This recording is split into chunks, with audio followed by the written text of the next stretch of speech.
Study IQ IAS, अब तैयारी हुई अफोर्डेबल। हेलो एंड वेलकम दोस्तों, स्वागत है आप सभी का आपके पसंदीदा प्लेटफॉर्म स्टडी IQ IAS पे। मैं प्रशांत तिवारी आप सभी का स्वागत करता हूं।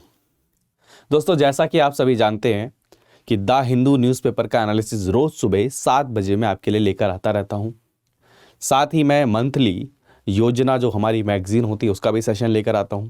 ऐसे ही कुरुक्षेत्र वाली मंथली मैगजीन का भी सेशन लेकर आता रहता हूं।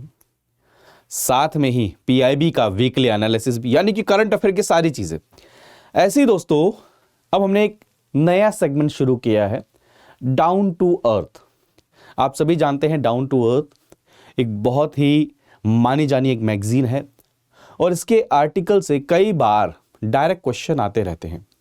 डाउन टू अर्थ जो मैगजीन है, इसकी जो समरी होती है वो हम 2 पार्ट में क्या करेंगे, क्योंकि इसकी जो समरी होती है वैसे 1 से 15, फिर 15 से लास्ट, मतलब 2 महीने के 2 हिस्सों में बांटकर इसकी समरी आती है। तो 1 से 15 दिसंबर की जो इंपॉर्टेंट आर्टिकल थे, जो मैगजीन है उसकी समरी के हमने पूरा कंटेंट बहुत डिटेल थॉरो स्टडी करके इसको तैयार किया है। और आई होप आप इस सेशन को एंजॉय करेंगे, क्योंकि कुछ चीज़ें मतलब जो सामने हमें नज़र नहीं आती, वो अनकन्वेंशनल टॉपिक जो आपके एग्ज़ाम में बहुत इंपॉर्टेंट रेलेवेंट रखते हैं, मतलब उनकी इंपॉर्टेंस है, ऐसा नहीं उन्हें नज़रअंदाज किया जा सकता है। वैसे टॉपिक इसके अंदर में कवर किए गए हैं, बहुत अच्छे टॉपिक हैं, एनवायरनमेंट से रिलेटेड टॉपिक हैं। तो सारे के सारी चीज़ों को हम कवर करेंगे। तो यानी कि ये आपका 1 से 15 दिसंबर, इसीलिए इसको हम बोलेंगे पार्ट 1 बोलेंगे, ठीक है। यानी कि दिसंबर का पार्ट 1 ये मैगजीन का हमारा एनालिसिस रहने वाला है। आई होप जैसा प्यार आप द हिंदू, कुरुक्षेत्र योजना इन सभी को दे रहे हैं, वैसा ही प्यार आप इस मैगजीन को भी देंगे। आगे बढ़ने से पहले दोस्तों, आपके लिए बहुत ही शानदार एक बहुत ही शानदार एक इनिशिएटिव है कि आप सबका जो IAS बनने का सपना है, जो सिविल सर्विसेज को क्लियर करने का सपना है, उसको पूरा करने के लिए स्टडी IQ IAS जो चीज़ें हो सकती हैं वो चीज़ें आपके लिए कर रहे हैं। तो उसी की कड़ी में हमने 2024 के स्टूडेंट के लिए ये पहला फाउंडेशन बैच लॉन्च कर दिया है। और इसकी क्लासेस आपकी कब से शुरू हो जाएंगी? आपकी जनवरी में इसकी क्लासेस शुरू हो जाएंगी। और एक और बहुत खास बात है दोस्तों, 2 जनवरी से इसकी क्लासेस शुरू हो जाएंगी। और एक चीज़ और मैं आपके साथ में बताने की कोशिश बार बार जो करता हूँ कि इस बैच के अंदर में आपको सब कुछ मिलेगा। आपको प्रीलिम्स और मेंस के लिए GS तो मिलेगा ही, साथ में प्रीलिम्स की टेस्ट सीरीज़, मेंस की टेस्ट सीरीज़, मेंस का answer writing programme, mentorship, handwritten notes और क्या नहीं, यानी कि कंप्लीट पैकेज आपको मिलने वाला है। और ये आपको कितने मिलेगा? मात्र 17,499 में। ये सबसे बड़ी चीज़ है। और ये जो ऑफर है आपका, ये सिर्फ और सिर्फ अभी दिसंबर 31 तक ही वैलिड है। उसके बाद में इसका प्राइस दोबारा से बढ़ जाएगा। तो आपको कोड क्या यूज़ करना है? PERT लाइव कोड यूज़ करके इसको क्या करना है? एनरोल कर लेना है। आज ही एनरोल करना है, इसे डिले नहीं करना है। और इसकी PDF, इस सेशन की PDF आपको कहाँ मिलेगी? टेलीग्राम चैनल है प्रशांत तिवारी। टेलीग्राम चैनल का नाम क्या है? प्रशांत Tiwari PDF।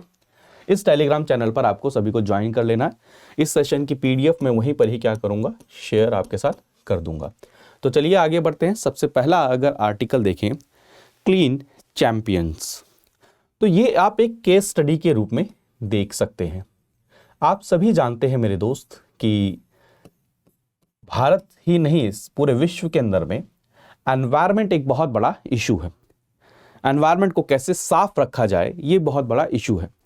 Climate, waste generation, ये सारे के सारे बहुत इंपॉर्टेंट इश्यूज हैं।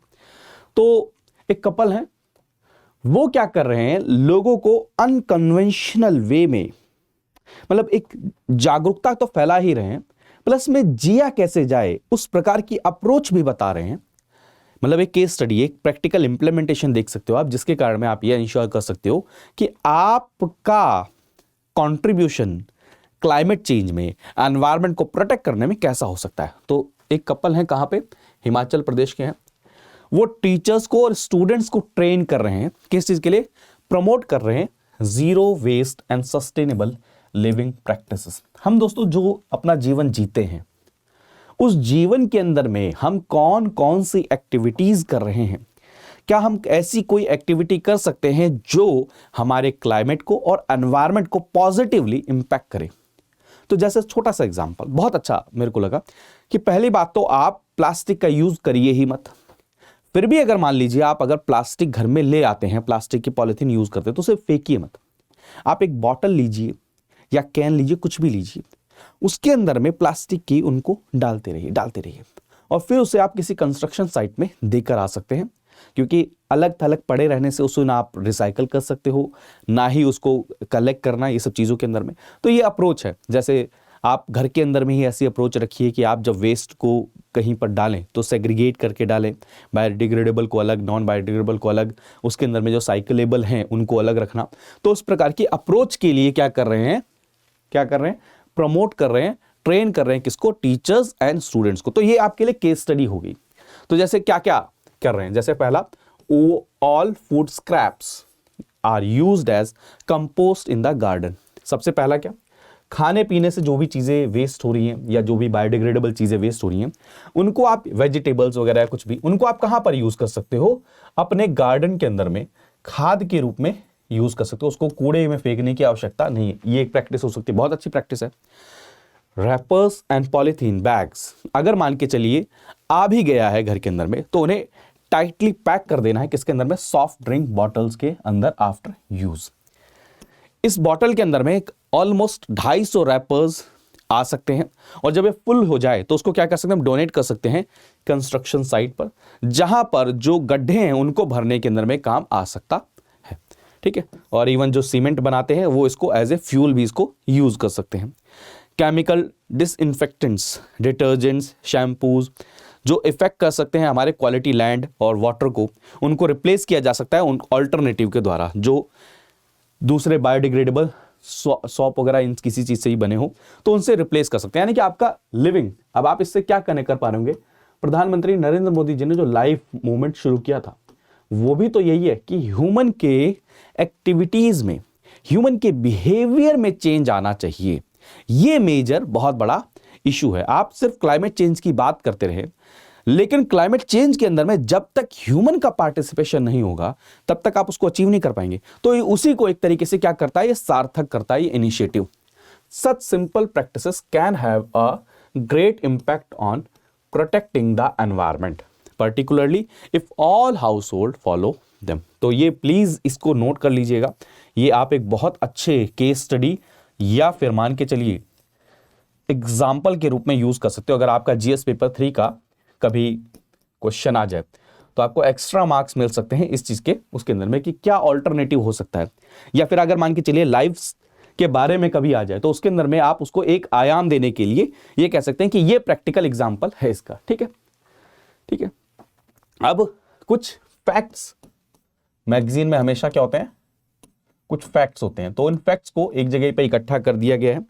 जैसे सबसे पहला, Brazil, Indonesia and Democratic Republic of Congo world's 3 biggest rain forest nation. अब यहीं से फैक्ट क्या आ गया, 3 बिगेस्ट रेन फॉरेस्ट नेशन है। Launch the formal partnership on forest conservation. इन तीनों ने एक साथ क्या किया है, फॉरेस्ट कंजर्वेशन के लिए पार्टनरशिप को लॉन्च किया है। कब, 27 कॉन्फ्रेंस ऑफ पार्टीज की जो मीटिंग थी UNFCCC की। ठीक है, न्यूज में था, इजिप्ट के अंदर में थे, लॉस डैमेज है आगे आर्टिकल, लेकिन याद रखिएगा। Caribbean nation Haiti is experiencing cholera. ठीक है, अब ये क्या है, यहां से क्या क्वेश्चन, मैप बेस्ड क्वेश्चन भी आ सकता है, कैरेबियन आइलैंड के बारे में क्वेश्चन आ सकता है। एक और चीज, ठीक है, एक और फैक्ट है, नासा का जो लॉन्च मतलब ओरियन स्पेसक्राफ्ट। अब ये इंपॉर्टेंट है क्योंकि मून के ऊपर में नासा ये कोशिश कर रहा है कि वहां पर इंसानों को भेजा जाए, है ना, और वहां पर वो रहें, प्रैक्टिकली क्या करें, एक्सपेरिमेंट करें। तो उसके अंदर में जो स्पेसक्राफ्ट वो यूज करने वाले हैं, ओरियन स्पेसक्राफ्ट यूज करने वाले। तो आपसे क्वेश्चन पूछ सकते हैं, Orion spacecraft recently seen in news किससे है, और ये कौन से प्रोजेक्ट के अंदर में यूज होने वाला है, आर्टेमिस 1। ठीक है, ठीक है, क्लियर। तो ये याद रखिएगा। एक और चीज, इंडिया की रैंक, ये इंपॉर्टेंट है, ये फैक्ट बहुत ज्यादा इंपॉर्टेंट है,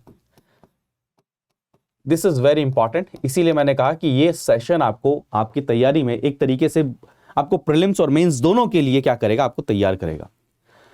एक रैंकिंग होती है क्लाइमेट चेंज परफॉर्मेंस इंडेक्स। कौन कौन से देश क्लाइमेट चेंज के अंदर में जो अच्छे इनिशिएटिव लिए जाने चाहिए पॉलिसी के लेवल पर, उनकी इंप्लीमेंटेशन के लेवल पर अच्छा परफॉर्म कर रहे हैं, उनको रैंक करते हैं इसके अंदर में क्लाइमेट चेंज परफॉर्मेंस इंडेक्स। ठीक है, और इसके अंदर में भारत की जो रैंकिंग आई आप खुद देखिए, 63 कंट्रीज में से, 63 एंटिटीज में से भारत की रैंक आई है 8 रैंक आई है। ये बहुत बड़ी बात है कि भारत जो है क्लाइमेट चेंज के एस्पेक्ट में अगर देखा जाए तो अच्छा परफॉर्म कर रहा है, इस रैंकिंग से हमें निकल कर आता है। ठीक है, तो बहुत इंपॉर्टेंट है ये। अगर देखा जाए तो इससे पहले यानी कि ये देखिए क्लाइमेट चेंज परफॉर्मेंस इंडेक्स 2023 है, तो 2022 के अंदर में भारत की क्या रैंकिंग थी, 10 रैंक थी, प्लीज याद रखिए 10। ये फैक्ट है, बहुत इंपॉर्टेंट है। एक और, campaign for survival and dignity, a platform of tribal and forest dwellers organization has claimed that 1,50,000 application for individual forest right in Odisha have been rejected। ये बहुत बड़ी चीज़ है। आप सभी जानते हैं ट्रेडिशनली फॉरेस्ट के अंदर में जो एसटी, शेड्यूल ट्राइब्स, बहुत सारी कम्युनिटीज रहती थी, लेकिन सरकार ने कहा कि नहीं, ये फॉरेस्ट को हम रिजर्व फॉरेस्ट घोषित करते हैं, हम रिजर्व फॉरेस्ट के साथ में प्रोटेक्टेड एरिया घोषित करते हैं। कंतारा मूवी अगर आप सभी ने देखी होगी, इसी से रिलेटेड है। और वहां पर आपने एकदम से कहा कि अब आप सबका इसके अंदर में कोई राइट नहीं है, तो काफी कुछ परेशानियां झेलनी पड़ रही थी, क्योंकि देखिए किसी का जीवन, किसी की पीढ़ियां फॉरेस्ट के ऊपर में डिपेंडेंट हो, वहां रह रहे हो और आप कहें अब आपका यहां से कुछ नहीं है, तो ये परेशानी थी। तो इसीलिए dwellers right, forest right act 2006 के अंदर में, फॉरेस्ट राइट्स एक्ट 2006 जिसको हम कई बार ड्वेलर्स राइट भी बोलते हैं, उसने रिकॉग्नाइज किया कि यहां पर रहने वाले लोगों के कुछ क्या है, सर्टेन राइट्स हैं। यहां के रहने वाले लोगों के, इनके माइनर फॉरेस्ट के ऊपर प्रोड्यूस जो हैं उनके ऊपर में भी राइट्स हैं। लेकिन ये रिपोर्ट आई है कि 1.5 लाख एप्लीकेशन जो फॉरेस्ट ड्वेलर्स हैं उन्होंने डाली उड़ीसा के अंदर में, उनको विदाउट एनी रीजन क्या किया गया है, रिजेक्ट कर दिया गया। तो ये इंपॉर्टेंट है, ये एस्पेक्ट भी आपके लिए इंपॉर्टेंट है। ऐसी दोस्तों मुंबई के अंदर में मीसल्स बहुत इंपॉर्टेंट है, ये चीज़ समझिए कि रूबेला और मीसल्स, उसके लिए यूनिवर्सल इम्यूनाइजेशन प्रोग्राम के तहत में हम वैक्सीन भी प्रोवाइड कर रहे हैं, और मीसल्स को एलिमिनेट करने के लिए और रूबेला को एलिमिनेट करने के लिए गवर्नमेंट ऑफ इंडिया काफ़ी एग्रेसिवली काम कर रही है। तो ये कुछ फैक्ट्स हैं जो मैं आपके साथ में डिस्कस कर रहा हूँ। ठीक है, एक और चीज़, a tigress from Corbett tiger reserve in Uttarakhand was killed after, market के अंदर में अल्मोड़ा में चले गए। तो यहां से क्या आता है, ह्यूमन एंड एनिमल कॉन्फ्लिक्ट। तो ये क्या हो जाएगा आपके लिए, क्यों इंपॉर्टेंट है, क्योंकि अभी आप अगर देखेंगे केरल के अंदर में क्या चल रहा है इशू, बफर जोन वाला इशू चल रहा है। तो ये क्या हो जाते हैं, इंपॉर्टेंट हो जाते हैं। ठीक है, क्लियर। तो सुप्रीम कोर्ट ने डायरेक्ट किया पंजाब एंड हरियाणा गवर्नमेंट को कि अपनी रिपोर्ट सबमिट करनी है किसके रिलेटेड, क्या नाम है, घग्गर रिवर के रिगार्डिंग। तो ये कुछ फैक्ट हैं जो मैं आपके साथ में डिस्कस कर रहा हूं कि यहां से कई बार डायरेक्ट क्वेश्चन आ जाएं तो आप कर लेंगे।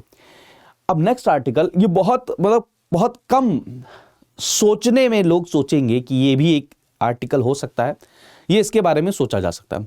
बर्डन बीस्ट, दोस्तों आप सभी जानते होंगे, अगर क्योंकि आप तस्वीर में देख पाएंगे तो डंकी, गधे की बात की जा रही है। इनकी जनसंख्या लगातार कम हो रही है। ऐसी बहुत सारे जो सामान ढोने के लिए जानवरों का इस्तेमाल किया जाता है, इनकी जनसंख्या कम हो रही है। गधे जो डंकीज की कम हो रहे हैं, जनसंख्या कम हो रही है। इसके पीछे एक और रीज़न है कि इनका मीट चाइना के अंदर में और सदर्न साइड में इंडिया में भी काफ़ी ज़्यादा सप्लाई किया जा रहा है। कई लोग तो ये कहते हैं कि बैक पेन के अंदर में इनका मीट यूज़ किया जाता है, तो इस कारण से भी एक्सपोर्ट करना वैसे इलीगल है, बट स्मगल के माध्यम से इसको क्या है, ट्रेड किया जा रहा है। प्लस में क्योंकि हमारी पॉलिसीज़ के अंदर में इनको सेंटर नहीं रखा जाता। इवन आप सभी जानते होंगे कि जितने भी डेयरी प्रोडक्ट्स की हम बात करते हैं, हम ज़्यादातर गाय, भैंस, बकरी, इन सब की बात करते हैं, उनसे रिलेटेड पॉलिसी फॉर्मुलेशन होता है, लेकिन इनके बारे में बात नहीं होती। तो ये भी एक बहुत बड़ी समस्या है। तो इसको कैसे टैकल किया जाए, क्या करा जा सकता है, उसके रिगार्डिंग। तो what is the beast of burden, क्या, तो ड्रॉट एनिमल भी बोलते हैं ये। इनको एक और चीज़ समझिएगा, ये जो जानवर हैं सामान ढोने के तो काम आते ही, बल्कि एडवर्स जो सिचुएशन होती है उसके अंदर में सस्टेन भी करते हैं। क्या करते हैं? सस्टेन भी करते हैं। तो कौन कौन से? जैसे donkey, mule, llama, camel, horse और ऑक्स दैट कैरीज और pull a load for the benefit of human are called as the beast of burden. Please याद रखिएगा, बीस्ट ऑफ बर्डन किसको कहा जाता है? जो अपने शरीर पर, जो अपने क्या करते हैं, बहुत ज़्यादा माल ढोते हैं, लोड ढोते हैं।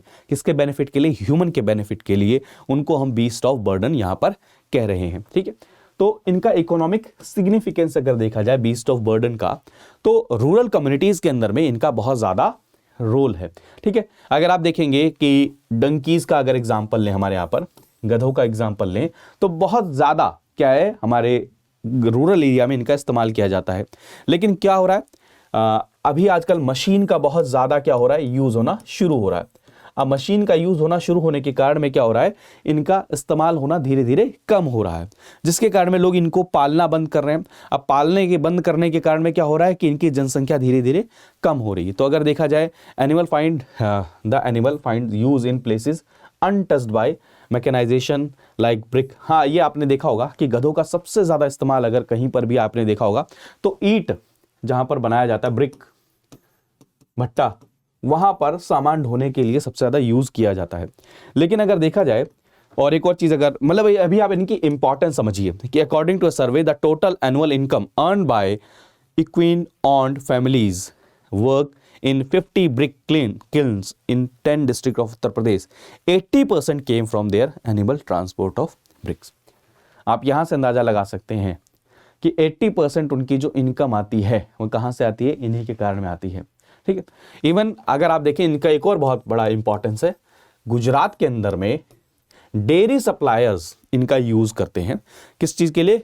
दूध को कैरी करने के लिए, जो टफ टेरेन होते हैं, पहाड़ियां होती हैं वहां पर। ठीक है, ट्रांसपोर्ट के लिए इनको यूज करते हैं, इसलिए इनको क्या है, ड्रॉट एनिमल भी बोला जाता है फार्म्स के अंदर में। ठीक है, उस एरिया के अंदर में। लेकिन क्या हो रही है समस्या, क्योंकि पॉलिसीज के अंदर में इनको नजरअंदाज किया जाता है, क्योंकि लार्जली हम किसके ऊपर फोकस करते हैं, गाय भैंस, हमने अब ऑलरेडी देखा, इंसेंटिव, सब्सिडीज सारी की सारी उन्हीं को प्रोवाइड की जाती हैं। तो इनकी जो जनसंख्या यानी कि donkeys are not part of income generating milk, meat, fibre production system. इस कारण से क्या होता है, इनके ऊपर में स्पेसिफिक फोकस नहीं किया जा रहा है और इनकी जनसंख्या लगातार क्या हो रही है, कम हो रही है। 2019 का अगर लाइव स्टॉक सेंसस अगर देखें, 2019 का लाइव स्टॉक सेंसस प्लीज याद रखिएगा, बहुत इंपॉर्टेंट है।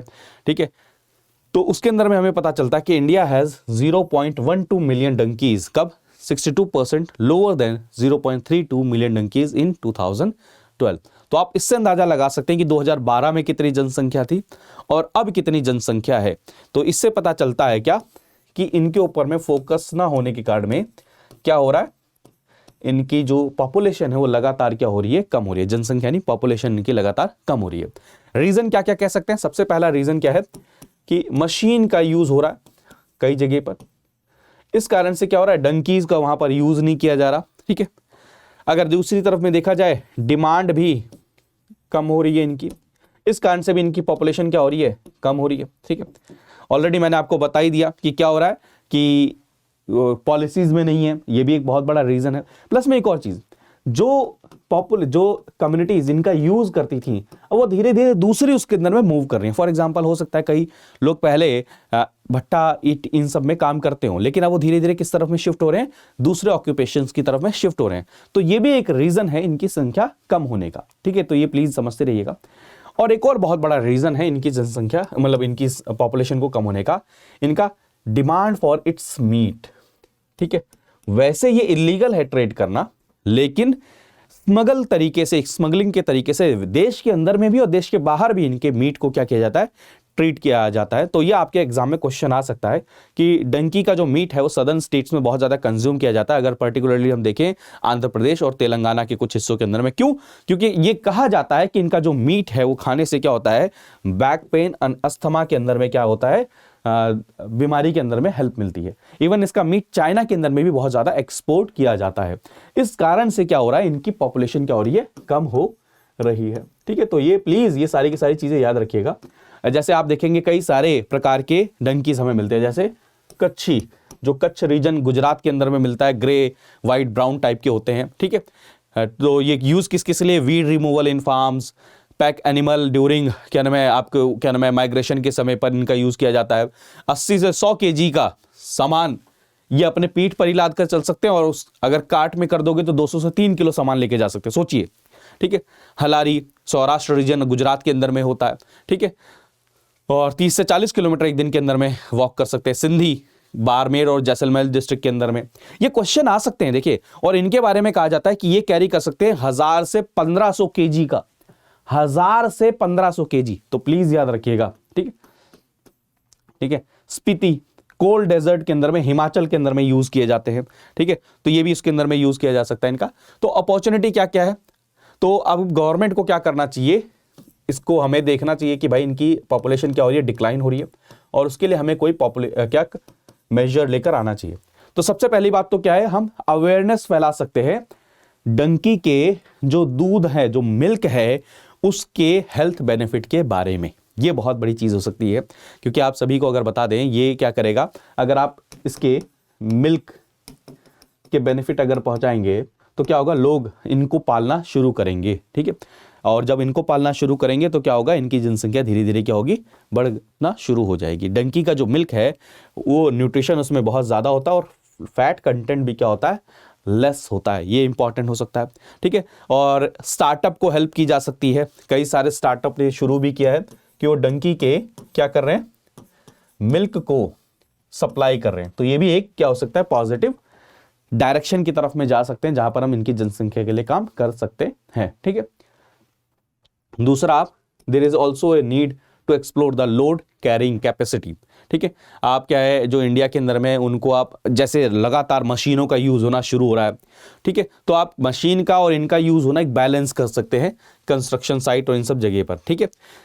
और एक और चीज, अगर इनके पालन के लिए कोई करना चाहे तो उनको आसानी से लोन भी मिल जाए, बैंक के द्वारा लोन मिल जाए, ऐसे भी कई सारे स्कीम्स और क्या में चीजें शुरू की जा सकती हैं, जिससे इनकी जनसंख्या, इनका जो पॉपुलेशन है वो आगे बढ़ेगा। नेक्स्ट है इजी टू स्विच, ये बहुत अच्छा आर्टिकल है, आप सभी को मैं इतने समझाने की सरल भाषा में समझाऊं तो क्या नाम है, जो गाय का, भैंस का जो लाइफ स्टॉक होते हैं, उनका जो स्तन होता है, जहां से दूध निकलता है, जो ब्रेस्ट होता है, वहां पर कई बार क्या होते हैं, बैक्टीरिया वगैरह लग जाते हैं। तो कई बार क्या होता है, उसके लिए जो मतलब और भी चीज़ों में देखें तो किसान कई बार क्या करते हैं, मतलब जो पालते हैं, जो भी उसके साथ में डील कर रहे हैं, वो क्या करते हैं, तुरंत एंटीबायोटिक्स का यूज़ करना शुरू कर देते हैं। अब रैपिड यूज़ ऑफ एंटीबायोटिक्स के कारण में कई, आपको पता है कि एंटीबायोटिक को रेजिस्टेंट हो जाते हैं कई सारे, ठीक है, वो बैक्टीरिया। तो उसके कारण में फर्दर अगर उन्हें कोई बीमारी होगी तो एंटीबायोटिक के अगर, क्योंकि वो रेजिस्टेंट हो गए हैं, तो एंटीबायोटिक उनके ऊपर में काम नहीं करेगी। तो एक सिंपल सा सॉल्यूशन ये है कि क्या है, एथनो वेटेनरी मेडिसिन की बात की जा रही है। इनको सिंपल सी बात समझिए कि एंटीबायोटिक्स के यूज को कम करने के लिए ऑल्टरनेटिव क्या हो सकता है, जैसे हल्दी का पेस्ट हो सकता है, क्या एलोवेरा का पेस्ट हो सकता है, क्या मतलब आप समझ रहे हैं कि एथनो वेटेनरी, इन सब चीजों का यूज करना, जो ऑल्टरनेटिव के रूप में यूज करें, और जो क्या करे, इनका किसका यूज हो रहा है, आपके एंटीबायोटिक्स का यूज हो रहा है, उसके यूज को क्या करा जाए, कम किया जाए एनी हाउ, किसी तरीके से। तो ये है, डेयरी फार्मर्स जो होते हैं और जो वेटरनरीज भी होते हैं, वो इनडिस्क्रिमिनेटली यूज कर रहे हैं किसका, एंटीबायोटिक्स का। इवन जो कॉमन इन्फेक्शन होते हैं एनिमल्स के अंदर में, उनको भी ट्रीट करने के लिए, जो इजीली किसी और दवाई से भी ट्रीट हो सकते हैं, जो घरेलू नुस्खों से, उससे भी ठीक हो सकते हैं, दूसरे अदर ऑप्शन से ठीक हो सकते हैं, वो रैम्पेड वे में क्या करते हैं, जल्दी से जल्दी ठीक करना है। क्यों? क्योंकि क्या है, उनसे दवाई लेनी है, दूध लेना है, सारी चीजें। तो इस प्रकार से एंटीबायोटिक्स का यूज होने के कारण में क्या होता है, ट्रीटमेंट की कॉस्ट तो बढ़ाता ही है, साथ में जो एंटी माइक्रोबियल रेजिस्टेंट होता है, जो रेजिस्टेंस होता है कि अब बैक्टीरिया जो हो गए हैं वो किसके रेजिस्टेंट हो जाएंगे, आपके एंटीबायोटिक्स के रेजिस्टेंट हो जाएंगे। इसीलिए तो कई बार कहा जाता है कि ह्यूमन के अंदर में भी लगातार एंटीबायोटिक्स हर समय नहीं लेते रहना चाहिए, क्योंकि क्या होता है, बैक्टीरिया उसके कारण में रेजिस्टेंस हो सकते हैं, रेजिस्टेंस पैदा कर सकते हैं। तो AMR, interaction between antibiotic reduces, मतलब क्या नाम है, और आपका pathogens in the various environment के अंदर में वो क्या हो जाते हैं, उसके अगेंस्ट हो जाते हैं, यानी कि रेजिस्टेंस उनका बढ़ जाता है, जिसके कारण में अब बैक्टीरिया के ऊपर में काम नहीं हो पाएगा। ठीक है, ठीक है। तो एक बहुत बड़ा इन्फेक्शन यूज होता है जिसको हम क्या बोलते हैं, आपको मास्टेसिस, जो मैंने आपको ऑलरेडी बताया कि एक टिश्यू टाइप का या फिर मान के चलिए गांठ टाइप का क्या नाम है हो जाता है, जो कई कहा जाता है कि 100 से ज़्यादा माइक्रो ऑर्गेनिज्म होते हैं, बैक्टीरिया, फंगस, वायरस, उसके कारण में होता है। ठीक है, तो याद रखिएगा एक बहुत इंपॉर्टेंट चीज़। ठीक है, ये प्लीज़ नोट कर लीजिएगा, ये बीमारी के बारे में पूछा जा सकता है, मास्टेसिस, आप जिस मर्जी तरीके से प्रोनाउंसिएट करना चाहें।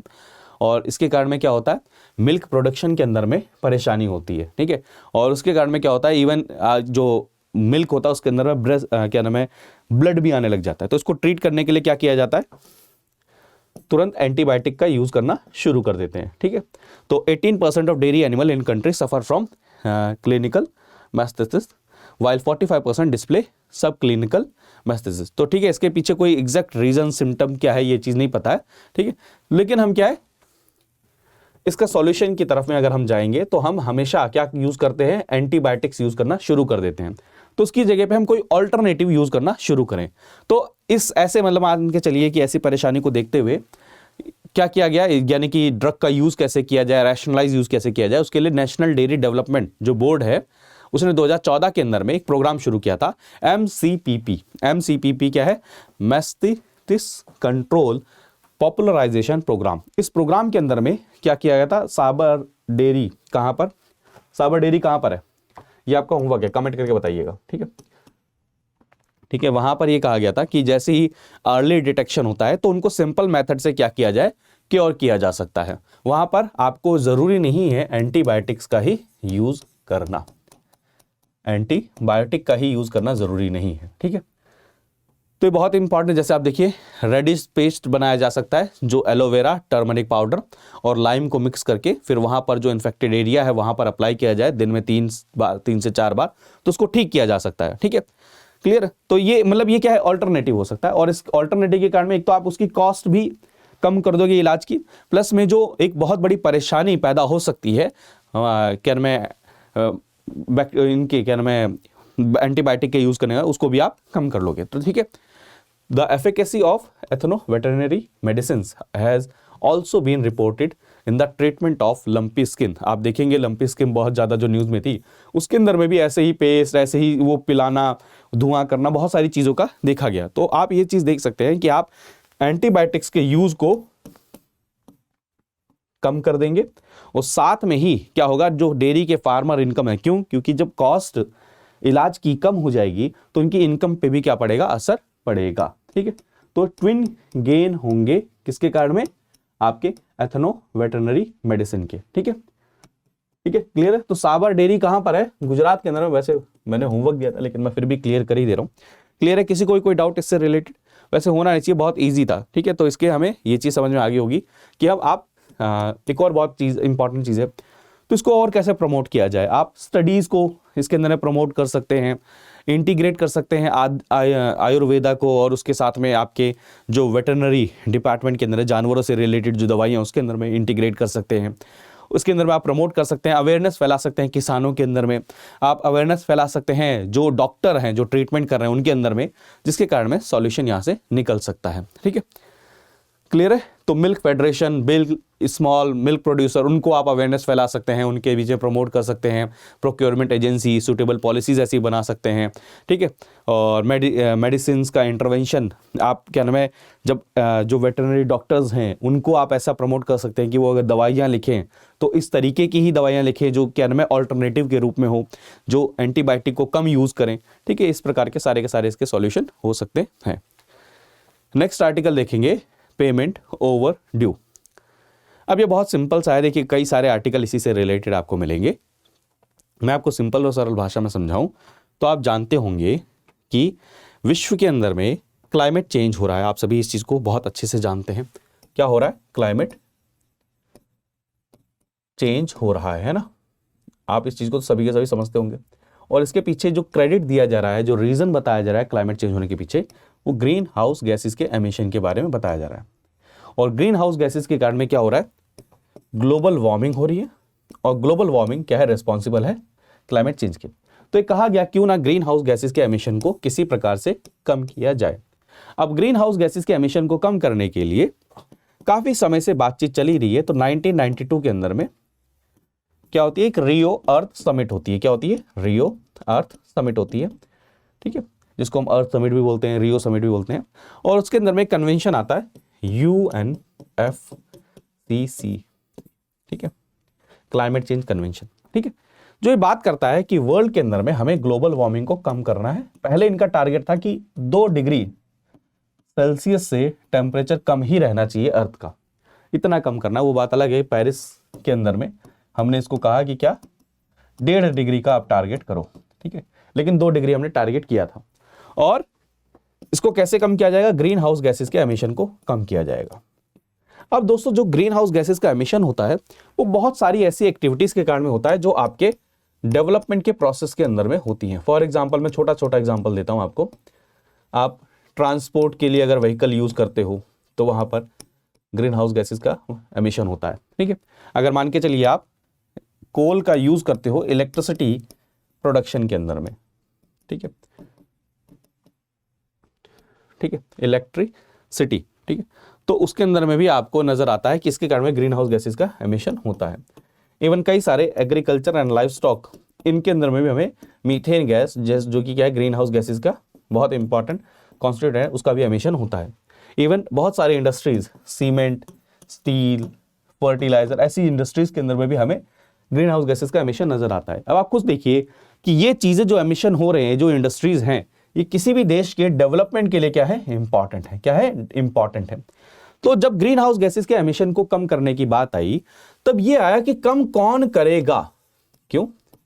क्योंकि एक तरफ में डेवलपिंग नेशन है जो अभी डेवलपमेंट करना शुरू किए हैं, जहां पर अभी लोगों के पास में तो घर ही नहीं है, सफिशिएंट एम्प्लॉयमेंट ही नहीं, अभी तो जरूरत है डेवलपमेंट करने की। और दूसरी तरफ में ऐसे नेशन है जो अपना हिस्से का डेवलपमेंट कर चुके हैं, जिनको डेवलप्ड नेशन बोलते हैं, जिन्होंने अपने हिस्से से ज्यादा क्या किया है, ग्रीन हाउस गैसेस का एमिशन ऑलरेडी कर चुके हैं। तो यह क्वेश्चन उठा कि जिम्मेदारी किसकी है? अब ये परेशानी तो कॉमन है, ये नहीं कहेगा ना कि क्या नाम है, डेवलप्ड नेशन ने कर दिया तो उनको परेशान ज्यादा करो, डेवलपिंग नेशन को कम करो। या फिर वो ये भी नहीं कहेगा कि डेवलपिंग नेशन इस समय पर ज्यादा एमिशन कर रहे हैं, चाइना जैसे, इंडिया जैसे देश, तो उनको ज्यादा परेशान करो, डेवलप नेशन को मत करो। यानी कि प्रॉब्लम क्या है? कॉमन है। क्या है? कॉमन है, बिल्कुल सही बात है। लेकिन जब इसको सॉल्व करने की बात की जाए तो अप्रोच हमेशा क्या होनी चाहिए? डिफरेंशिएटेड होनी चाहिए। क्यों? क्योंकि डेवलप नेशन ऑलरेडी अपना एमिशन कर चुके हैं, अपने उस एरिया के अंदर में ऑलरेडी क्या कर चुके हैं, वो डेवलपमेंट कर चुके हैं। लेकिन डेवलपिंग नेशन ऐसे हैं जहां पर अभी बहुत ज्यादा जरूरत है, अभी तो डेवलपमेंट होना शुरू हुआ है खाली। तो इसलिए कहा गया कि कॉमन प्रॉब्लम है, लेकिन इसका सॉल्यूशन जो है वो डिफरेंशिएटेड अप्रोच के अंदर में होना चाहिए। और यही सबसे बड़ा पंगा इस समय तक चल रहा था, लड़ाई झगड़ा चल रहा था कि भाई साहब जिम्मेदारी किसकी ज्यादा होगी। जो डेवलपिंग नेशन है वो ये कहते हैं ज्यादा जिम्मेदार किसकी होनी चाहिए? डेवलप्ड नेशन की होनी चाहिए। डेवलप्ड नेशन को तो क्या है, पैसा इकट्ठा करके, फंड में इकट्ठा करके क्या करना चाहिए, डेवलपिंग नेशन और जो लीस्ट डेवलप कंट्रीज हैं, जो आइलैंड नेशन, आपको सोचिए ग्लोबल वार्मिंग से सबसे ज्यादा खतरा अगर किसी को हो रहा है तो हो रहा है आपके आइलैंड नेशंस को हो रहा है, ठीक है। तो ये कहा जा रहा है कि उनको क्या करना चाहिए, सबसे ज्यादा हेल्प करनी चाहिए, उन्हीं को क्या है, डेवलप नेशन को सबसे ज्यादा पैसा फंड करना चाहिए। लेकिन डेवलप नेशन ये कहते हैं कि क्या ना है भाई साहब, ये जो डेवलपिंग नेशन वाला जो क्लॉज है ये क्या है, मतलब क्या नाम है, जो ये कॉमन वाला प्रॉब्लम है, ये अभी हम तो नहीं कर रहे हैं ग्रीन हाउस गैसेस का एमिशन। इस समय जो ग्रीन हाउस गैसेस का एमिशन कर रहे हैं वो तो ये कर रहे हैं, तो ज्यादा जिम्मेदारी इनकी होनी चाहिए, इनको अपना एमिशन कम करना चाहिए। तो डेवलपिंग नेशन कहते हैं भाई साहब हमारे यहाँ पर तो अभी हम हर जगह पर क्या है, इलेक्ट्रिसिटी ही नहीं पहुंचा पाए। आप बात करते हो कि हम कोयले की जगह पर और कुछ यूज करना शुरू करें, भाई उसके लिए टेक्नोलॉजी चाहिए, पैसा चाहिए, तो पैसा हमें दे दो, हम टेक्नोलॉजी अपना लेंगे। तो ये पंगेबाजी चल रही थी। तो कॉप 27 के अंदर में कहा गया कि फाइनली एक ब्रेक थ्रू अचीव किया गया है, जिसके अंदर में एक लॉस एंड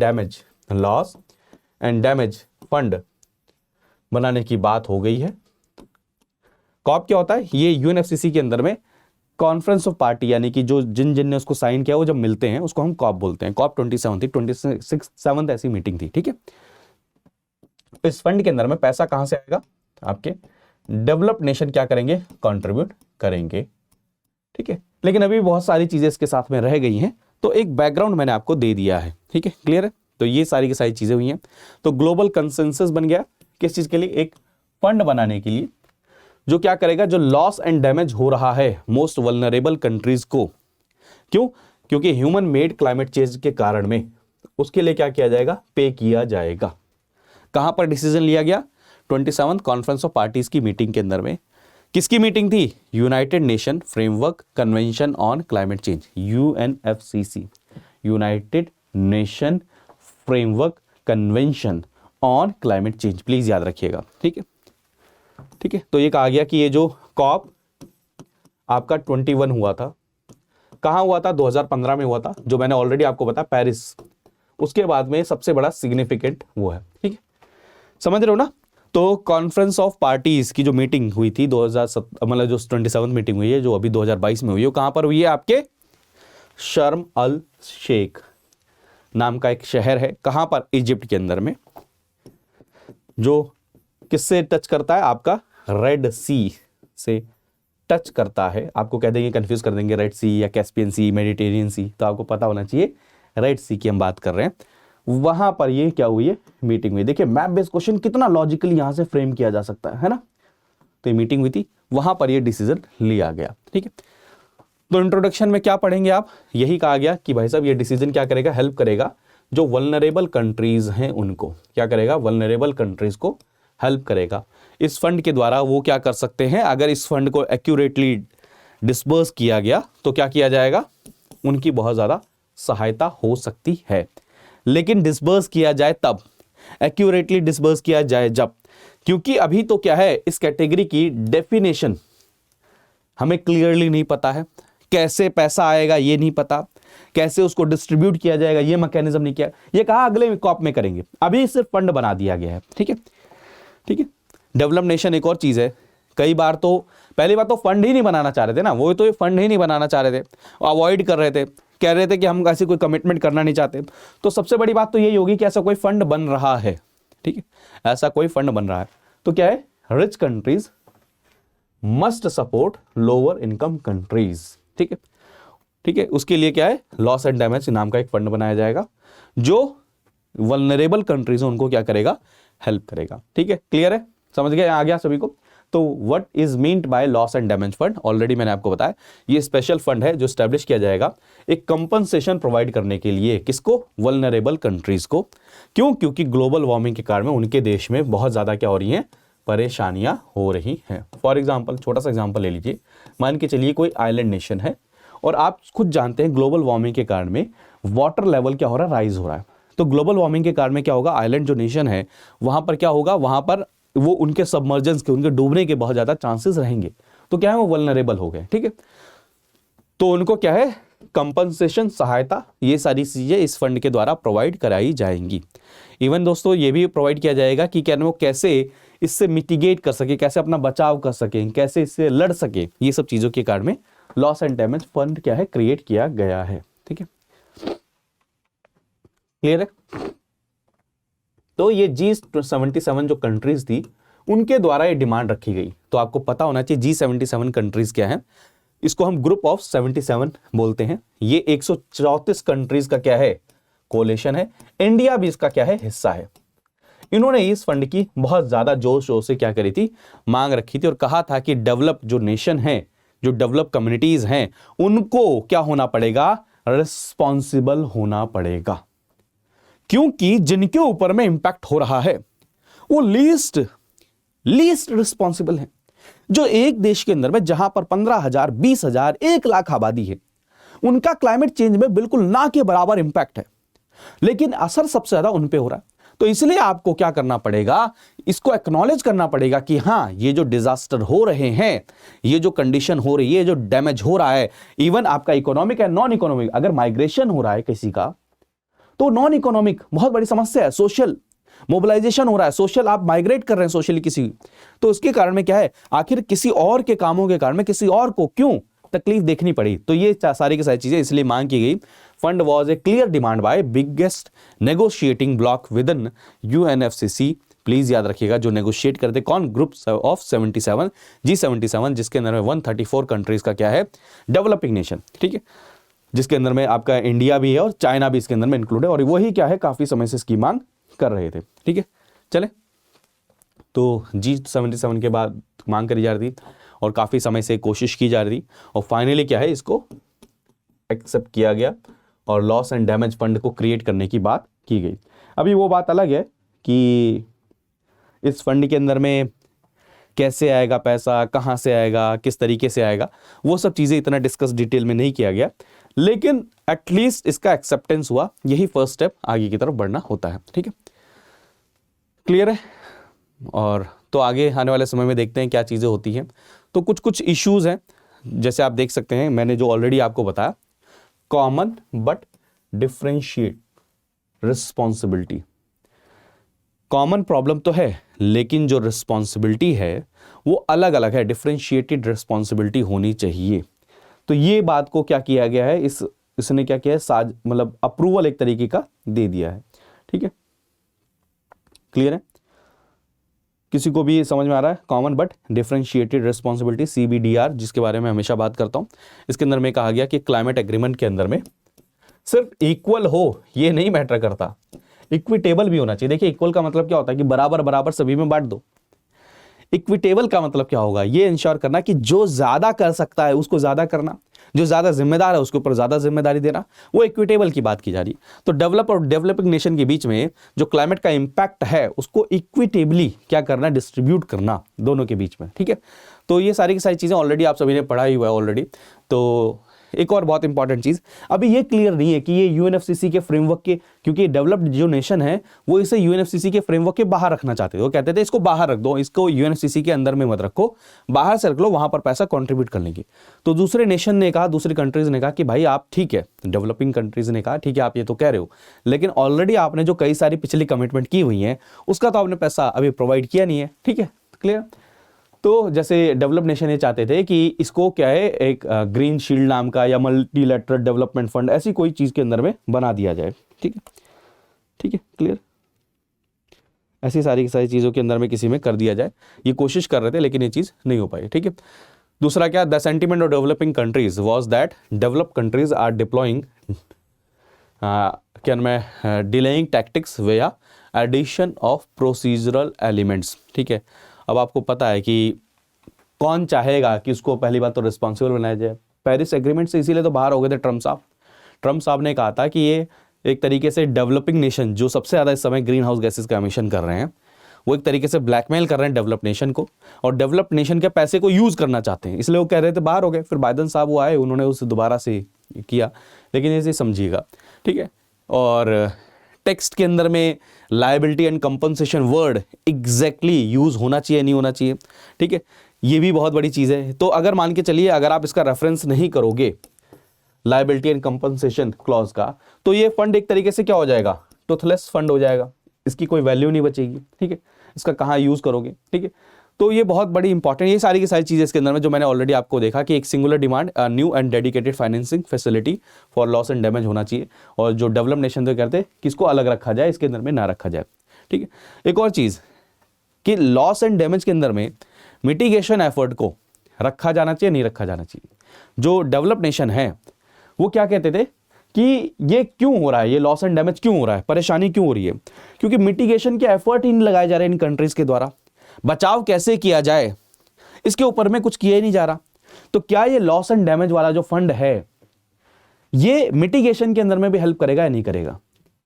ठीक है, तो ये सारी की सारी चीज़ें हैं। तो डेवलपिंग नेशन ने बोला कि भैया ये तो आप फालतू की बातें कर रहे हो, क्योंकि अगर मिटिगेशन एफर्ट भी देखे जाएं तो इतने इनफ होंगे नहीं। आपको सोचिए अगर क्लाइमेट चेंज के कारण में कोई चीज़ 10 बढ़ रही है और आप थोड़ा सा कंट्रोल करके उसको बचाव करने के लिए उसको 2 कम कर लो, फिर भी 8 तो बढ़ रहा है ना।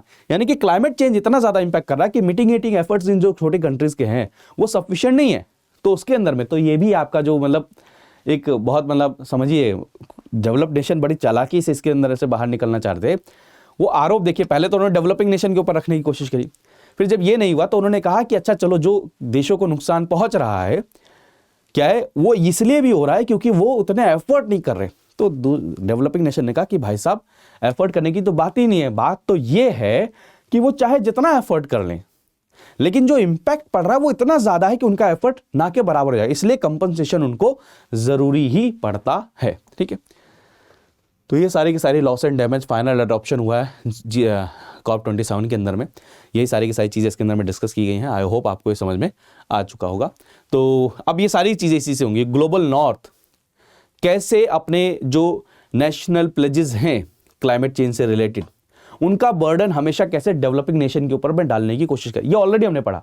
ठीक है, तो क्या है उसको अगर देखेंगे COP27 के अंदर में हमने ये चीज़ देखा कि यूरोपियन यूनियन और जो अदर डेवलप कंट्रीज हैं वो लगातार किसके ऊपर में, डेवलपिंग नेशन के ऊपर में आरोप डालते रहते हैं।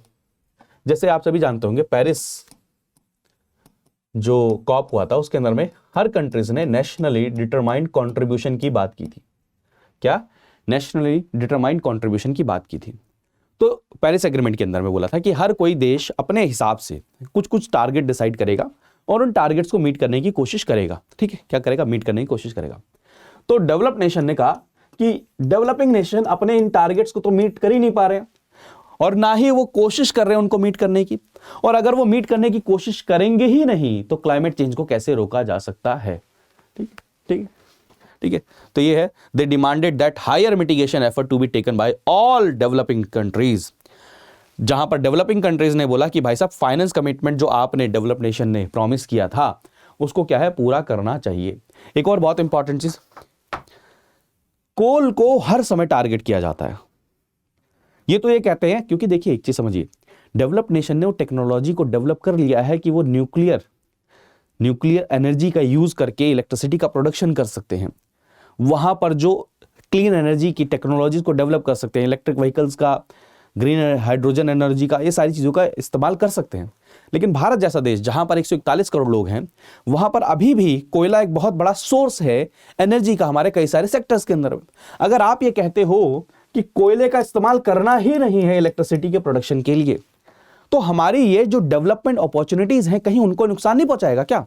अब छोटा सा एग्जांपल लीजिए, ये वही देश हैं जो एक तरफ में भारत जैसे देश और चाइना जैसे देश और भी साउथ अफ्रीका, ब्राजील, इन सब के ऊपर में कह रहे थे कि भाई साहब आप कोयले का इस्तेमाल करना कम करो। लेकिन जैसे ही रशिया यूक्रेन की वॉर होती है, यही यूरोपियन देश अपने देश के अंदर में कोयले के जो प्लांट्स हैं इनके, उसको दोबारा से ओपन करने के लिए उतारू हो जाते हैं। तो यहां से तो इसको टेक्टिकली इसको शिफ्ट करने के लिए भारत ने कहा कि भाई साहब आप जो बात कर रहे हो ना फॉसिल फ्यूल को फेज आउट करने की, तो उसके अंदर में बात एक और करो ऑयल को भी फेज आउट करने की, गैस को भी फेज आउट करने की, क्योंकि इनसे भी तो ग्रीन हाउस गैसेस का एमिशन हो रहा है। ठीक है, तो नेगोशिएशंस चल रहे थे, work programme for urgently scaling up mitigation ambition and implementation known as mitigation work programme. तो इन शॉर्ट आप ये समझने की कोशिश करिए कि आपको ऐसे स्टेप लेने हैं, ऐसे एक्शंस लेने हैं जो टेम्परेचर को 1.5 डिग्री सेल्सियस तक रोक सके। तो ये कहा गया जो आप इसके अंदर में नेशनली डिटरमाइंड जो आपकी कमिटमेंट्स हैं आप उनको फुलफिल नहीं कर रहे हो। ठीक है, और इसलिए कहा गया डेवलपिंग नेशन के ऊपर में आरोप लगाया, किसने? डेवलप नेशन के द्वारा। इवन बहुत ज्यादा कोशिश की गई किसके बारे में? कोल के बारे में। भारत को काफी समय से टारगेट कर रहे हैं, कोयले के बारे में काफी समय से टारगेट कर रहे हैं। एक कार्बन क्रेडिट मैकेनिज्म है। कार्बन क्रेडिट मैकेनिज्म सिंपल सी सरल भाषा में समझा देता हूं। इवन अभी गवर्नमेंट ऑफ इंडिया ने भी क्या है, बिल पास किया, इस कारण से न्यूज में इंपॉर्टेंट हो जाता है। मान के चलिए कोई ए कंपनी है या ए कंट्री है, दोनों कुछ भी हो सकते हैं क्योंकि इंटरनेशनल ट्रेड भी कर सकते हो और नेशनल ट्रेड भी हो सकता है। और कोई बी कंपनी है, बी कंट्री है। मान के चलिए बी के पास में परमिशन है 4 यूनिट कार्बन के एमिशन की। अभी डेफिनेशन सारी चीजें क्लियर करूंगा कि कितने टन कार्बन क्रेडिट के अंदर में आता है। अभी आपसे समझिए 4 यूनिट की परमिशन है और ए के पास में परमिशन है 5 यूनिट की, 5 यूनिट की, है ना। अब ए ने इस साल इतने अच्छे प्रोग्राम्स चलाए, इतने अच्छी टेक्नोलॉजी का इस्तेमाल किया कि यहां से जो कार्बन का एमिशन हुआ है वो कितना हुआ है? सिर्फ और सिर्फ 2 यूनिट ही एमिशन हुआ है। परमिशन कितनी थी? 5 यूनिट, वो एमिशन कितना है? 2 यूनिट, यानी कि रिमाइंडर कितना बच गया? 3 यूनिट इनके पास में अभी पॉजिटिव है, इतना अभी इनके पास में बचा हुआ है। और बी जो है उसके पास में 4 का था, इसने खर्चा कर दिया कितना? इसने एमिशन कर दिया 6 यूनिट। यानी कि 2 यूनिट ये क्या है, माइनस में है, इसने 2 यूनिट ज्यादा खर्चा कर दिया है और इनके पास में 3 का है सरप्लस है, 3 अभी बचा रखा है इन्होंने। तो ये आपस में ट्रेड कर सकते हैं कि भाई साहब 2 यूनिट जो आपके बच गई, ये 3 यूनिट आपके पास बची हैं, उसमें से 2 यूनिट हमें दे दीजिए, हम आपस में ट्रेड कर लेते हैं, हमारा भी बैलेंस हो जाएगा। क्या होगा, और आपको क्या मिल जाएगा, यहां से पैसा मिल जाएगा। यानी कि ये क्या कर रहा है, उन कंट्रीज को स्लैश उन कंपनीज को इंसेंटिवाइज करेगा कि आप अच्छी टेक्नोलॉजी, अच्छे मैकेनिज्म का यूज करें जहां पर कार्बन एमिशन कम हो, और कार्बन एमिशन कम होने के कारण जितने क्रेडिट आपके पास बच गए हैं आप उनको ट्रेड कर सके दूसरे जहां पर सरप्लस में एमिशन हो रहा है, जिसके कारण में क्या हो, आपके पास में पैसा भी आएगा, इनके पास में इनके ऊपर में बर्डन भी पड़ेगा कि भाई साहब हाँ पैसा देना है, और साथ में क्या होगा, कार्बन एमिशन का जो कॉन्सेप्ट है उसको आप ट्रेड कर सकते हैं, और उसके कारण में क्या होगा, देश के साथ साथ विदेश में और पूरे वर्ल्ड के अंदर में हम कार्बन एमिशन को धीरे धीरे कम कर सकेंगे। तो ये कार्बन क्रेडिट मैकेनिज्म है, प्लीज याद रखिएगा। तो wealthy Nations have repeatedly failed developing nation. अगर आप देखेंगे 2009 के अंदर में सारे के सारे डेवलप्ड नेशन ने ये प्रॉमिस किया था कि $100 एनुअली क्या करेंगे, वो करेंगे, कंट्रीब्यूट करेंगे डेवलपिंग नेशन के लिए कि वो कैसे क्लाइमेट एक्शन से रिलेटेड क्या प्रोग्राम चला सके। लेकिन 2020 तक अगर देखा जाए, वो 2020 तक ये टारगेट मेट करना था, लेकिन अभी तक अगर देखा जाए तो 83.3 बिलियन ही सिर्फ क्या हुआ है, डिलीवर हुआ है, और इसका जो हिस्सा मिलता है वो बहुत कम के बराबर मिलता है। वो कितना मिलता है, 21 to 24 बिलियन ही मिलता है बस खाली, ठीक है। तो ये बहुत इंपॉर्टेंट, और अब क्या गया, इसका 2020 की जगह पे उसे बढ़ा दिया गया, कितना, 2025 टारगेट कर दिया गया कि 2025 तक इनका एमिशन को उसको करना है, ठीक है, ठीक है। तो मार्केट साइंस रूल, प्लीज, मैंने जो ऑलरेडी आपको बताया यही सारी की सारी चीजें, कार्बन क्रेडिट की बात की है। कार्बन क्रेडिट क्या होता है, credits are certificate representing 1 tonne of carbon dioxide. Please याद रखिएगा, 1 कार्बन क्रेडिट क्या है, 1 टन ऑफ कार्बन डाइऑक्साइड, ठीक है। या तो इसको प्रिवेंट किया किसी कंपनी ने, या रिमूव किया किसी कंपनी ने, फिर उसको क्या कर सकते हैं, ट्रेड कर सकते हैं। ऑलरेडी जो मैंने आपके साथ में बताया कार्बन क्रेडिट सिस्टम कि आप इस तरीके से चलाइए। आप ऐसा कोई प्लांट बना लीजिए जहां पर क्या है, आप कार्बन को मार्केट में जाने से रोक लें, उसको वहीं पर ही पैक कर लें, कहीं पर दूसरी जगह पर ले जाकर उसे रीयूज कर लें, तो वो आपका बच गया, और उसको बच गया तो आप उसको ट्रेड कर सकते हो। उतना परमिशेबल आपके पास में लिमिट है, और कुछ करने की जरूरत नहीं है। कुछ मतलब इंटरनेशनल लेवल पर कुछ कंक्रीट निकल कर नहीं आया है, इसके लिए ग्लोबल लेवल पर अलग अलग हम देखते हैं जहां पर वॉलंटरी लेवल पर कार्बन मार्केट लॉन्च हुआ है, लेकिन कोई इंटरनेशनल लेवल पर कोई बाइंडिंग कार्बन मार्केट ऐसा करके लॉन्च नहीं हुआ।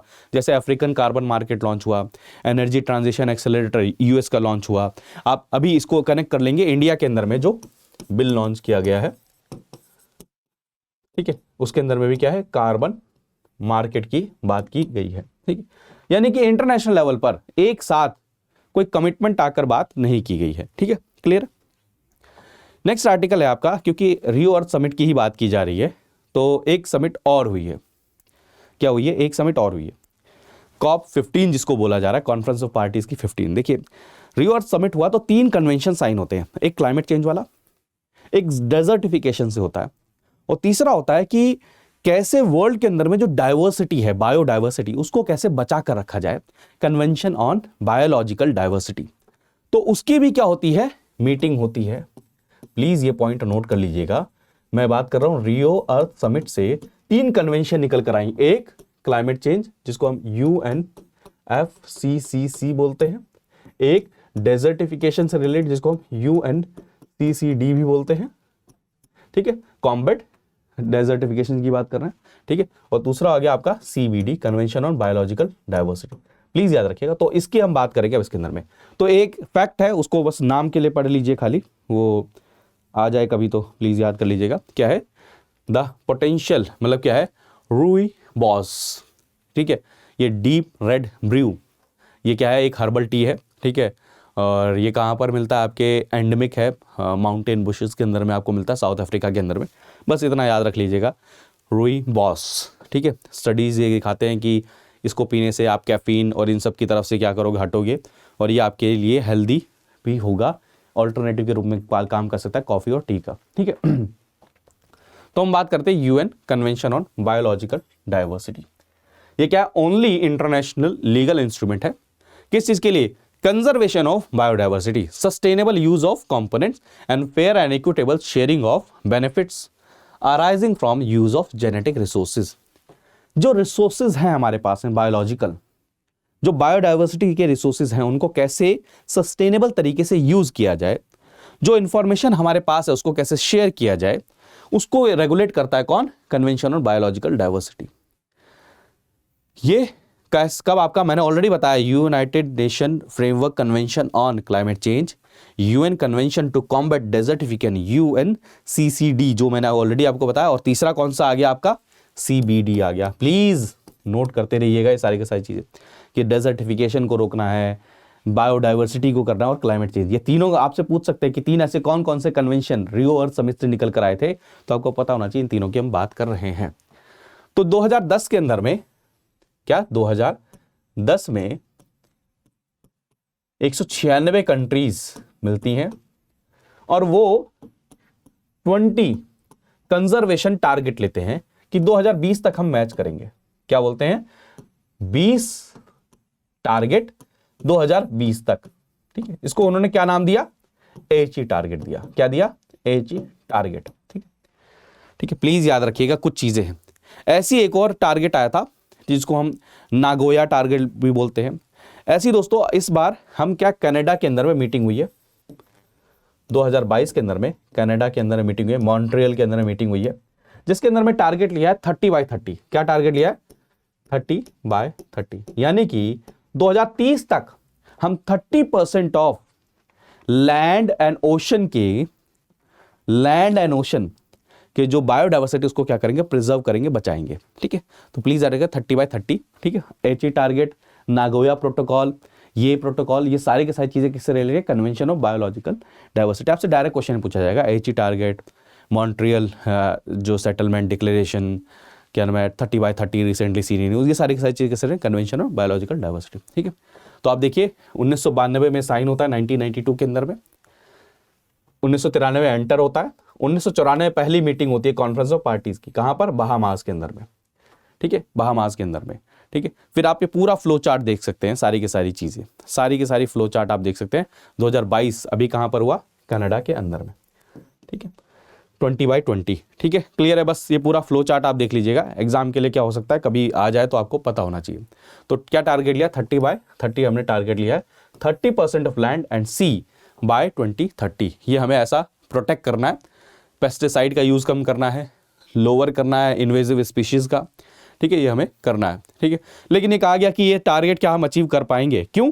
क्योंकि अभी तक हम जो हमारा एचई टारगेट है उसको अच्छे से अचीव नहीं कर पाया, नागोया जो प्रोटोकॉल है उसको अच्छे से अचीव नहीं कर पाई। ये देखिए ना 30/30 टारगेट एम्बिशियस नजर आता है, क्योंकि वर्ल्ड जो है एचई जो टारगेट थे उनको तक अचीव नहीं कर पाए, तो हम इसको कैसे अचीव कर पाएंगे, ठीक है, ठीक है। Only 17% of land and 8% of ocean are protected currently, और आप 30% की बात कर रहे हो, तो कैसे टारगेट करोगे? ये रिपोर्ट किसके द्वारा आई है? ये क्या है? International Union for Conservation of Natures, ठीक है, उसकी रिपोर्ट आई है, प्रोटेक्टेड प्लैनेट रिपोर्ट, जो ये कहता है, एक्सपर्ट ये कहते हैं 30/30 could give away to land grabbing. अब आप ये कहेंगे, बड़ी मजेदार कॉन्सेप्ट है कि अभी इतना ही एरिया प्रोटेक्टेड है, लेकिन आपने कह दिया कि भाई साहब हम 30/30 करेंगे, तो कई सारी सरकारें क्या करेंगी? लैंड को ग्रैब करना शुरू कर देंगी, कहेंगे भाई साहब इसको हमें कंजर्व करना है। तो ये क्या है, जो फॉरेस्ट राइट के ड्वेलर्स हैं उनको क्या करेगा? नुकसान पहुंचा सकता है। ग्लोबल एनवायरनमेंट जो फैसिलिटी है, जो 1991 बना था, नेचुरल रिस्टोरेशन की, बायोडाइवर्सिटी प्रोटेक्शन। अच्छा, बायोडाइवर्सिटी क्यों? आप ये चीज समझिए कि हम फूड चेन की बात करते हैं, फूड वेब की बात करते हैं, हम हर कोई एक दूसरे के ऊपर में इंटरडिपेंडेंट है।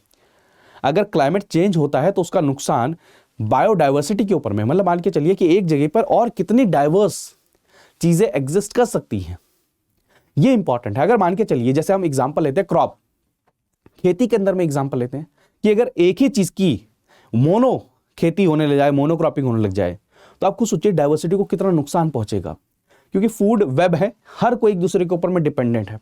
तो अगर एक भी चीज डिस्टर्ब होगी तो दूसरा और बिल्कुल परफेक्टली कुछ समय के बाद में उसके ऊपर में भी इंपैक्ट पड़ेगा। इसलिए बायोडाइवर्सिटी को प्रिजर्व करना, बचा कर रखना, ये क्या है, बहुत ज्यादा इंपॉर्टेंट हो जाता है।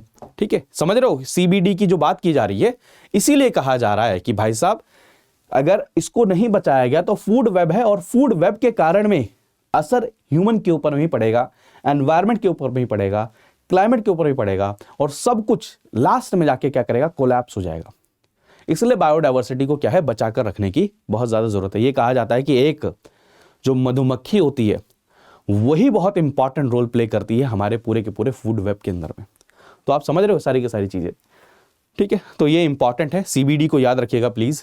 तो connection between climate and biodiversity crisis, ये एक सिंपल सी बात समझ लीजिए कि 2021 के अंदर में फर्स्ट टाइम यूएन की जो बॉडी है, inter governmental science policy platform on biodiversity and ecosystem और inter governmental panel climate change, ये एक साथ आए और इन्होंने एक कनेक्शन स्टैब्लिश किया। इन्होंने कहा कि क्लाइमेट चेंज के कारण में बहुत मैसिव बायोडाइवर्सिटी का लॉस होगा।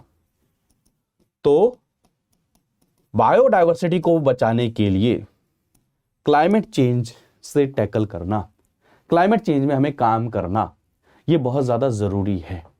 एंड इवन बायोडाइवर्सिटी भी बहुत ज्यादा क्या है, इंपॉर्टेंट रोल प्ले करता है क्लाइमेट चेंज के अंदर में भी।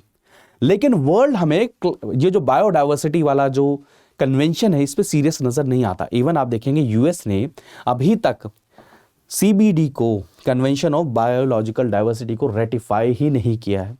अगर इंडिया के बारे में आ जाए तो आप कहेंगे हाँ जी इंडिया ने रेटिफाई किया है, इंडिया एक्शंस भी ले रहा है, लेकिन यूएस ने रेटिफाई तक नहीं किया। यहां से आप वर्ल्ड के अंदर में सीरियसनेस समझ सकते हैं। ठीक है, ठीक है, तो आपको वो ये कहने की कोशिश कर रहे हैं कि अभी अगर सीबीडी यानी कि कन्वेंशन ऑन बायोलॉजिकल डाइवर्सिटी के अंदर में आपको कुछ प्रोग्रेस करनी है, बायोडाइवर्सिटी को बचाने के लिए सही में आपको कुछ प्रोग्रेस करनी है, तो जैसे आपने पेरिस एग्रीमेंट नाम की कोई चीज साइन करी थी क्लाइमेट चेंज के लिए, ऐसा ही कुछ आपको बहुत आउट ऑफ द बॉक्स और बहुत इनोवेटिव बहुत जल्द लेकर आना पड़ेगा। किसके लिए?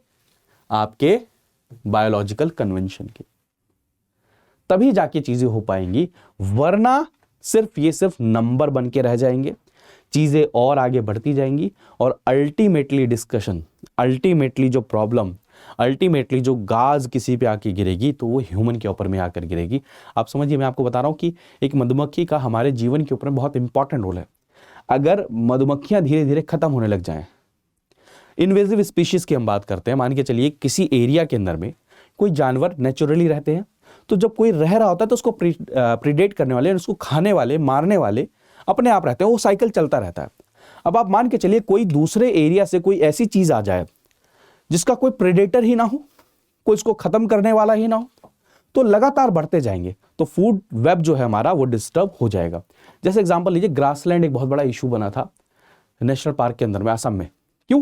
क्योंकि वो ग्रासलैंड, क्योंकि कई सारे जानवर जमीन पर रह रहे हैं, ग्रासलैंड क्या कर रहा है, आपके जो राइनोसोरस है उनके ऊपर में इंपैक्ट कर रहा है। अब वो बढ़ते जा रहे हैं क्योंकि वो इन्वेजिव स्पीशीज है, उसको कोई खा नहीं रहा, यहां पर उसका कोई नेचुरल प्रेडेटर नहीं है। तो समझ रहे हो, जो अगर वेटलैंड के अंदर में ग्रासलैंड बन जाए, ग्रासलैंड के अंदर पेड़ पौधे श्रब्स लगने लग जाए, जो फॉरेस्ट है वो ग्रासलैंड बन जाए, तो कितना ज्यादा डिस्टर्ब होगा। तो इसलिए ये बहुत इंपॉर्टेंट हिस्सा हो जाता है। The fact is CBD is not supposed to benefit just researcher or government, but also people who have conserved the world biodiversity. इसलिए हमें इसके ऊपर में काम करना चाहिए। लास्ट आर्टिकल है इसका 1 से 15 वाले का, एन एंडेमिक पैंडेमिक, कोविड-19 जो एक समय पर पूरे विश्व के अंदर में सभी को परेशान कर रखा था। तो सबका क्वेश्चन है बहुत बड़ा कि क्या ये जाएगा? तो हर किसी का एक कॉमन जवाब है कि नहीं।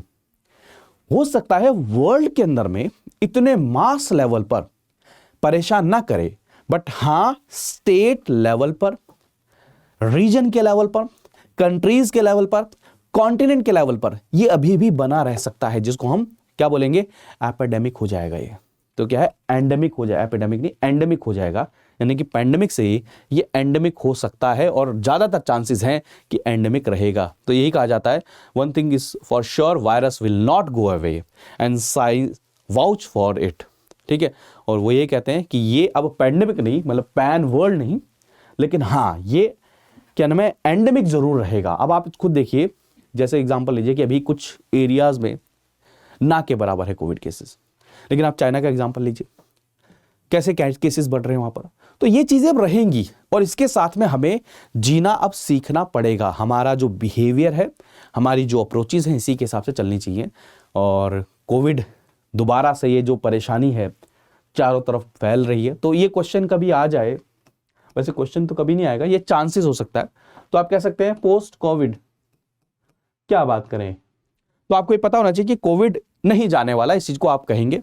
उसके बाद कहेंगे कि ह्यूमन का जो बिहेवियर है, गवर्नमेंट के जो इनिशिएटिव हैं, वो इस तरीके से होने चाहिए कि कैसे इसको मैनेज किया जाए, लीस्ट लेवल पर ये क्या करे, ह्यूमन के लाइफ को इंपैक्ट करे, लीस्ट लेवल पर किसी का जान ले। इस प्रकार से आप इसको मैनेज करिए और हमें को एग्जिस्टेंस में इसके साथ में रहने की कोशिश करनी पड़ेगी कुछ समय तक, एटलीस्ट आपको ये आंसर इसके साथ में देना पड़ेगा।